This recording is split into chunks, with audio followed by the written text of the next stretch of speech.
তোর শাশুড়ি কি বলেছে বল? কাঁদিস না এরকম, তোর বাবার আমি কথা বলবো, চুপ কর। আজকে আমার শাশুড়ি আমাকে ঘরে যা যা কাজ করতে বলেছে আমি সব করেছি, তা আমাকে ঘর থেকে বার করে দিয়েছে। এরকম কিরকম পাঠিয়ে দিল? তুই কি আমার বলেছিস আমাকে শুরু থেকে বল দেখি।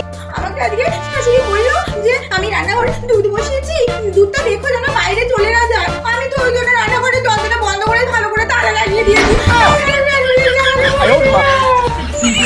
কপাল কপাল কপালে কি মেয়ের জন্ম দিয়েছি রে বাবা। জানিস এরকম ঘুরে লোকে ডিভোর্স পর্যন্ত দিয়ে দেয়। ভগবানের অশেষ কৃপা তোকে ওরা ঘরে এখানে পাঠিয়ে দিয়েছে। এই তো শাশুড়ি ফোন করছে। হ্যালো, হ্যাঁ দিদি ভালো আছি। আর আপনার মেয়ে আমাকে ভালো রাখতে দিলে কই? বলি আপনার মেয়ে জ্বালায় তো আমার ঘর একদম ধোয়া ধোয়া হয়ে গেছে। এবার তো আগুন লাগার অপেক্ষায়। বলি আপনার মেয়েটাকে একটু চাবি দিয়ে পাঠাবেন। হ্যাঁ দিদি পাঠাচ্ছি পাঠাচ্ছি। এই রে চাবি কোথায়? চাবি নিয়ে যা। আরে তাড়াতাড়ি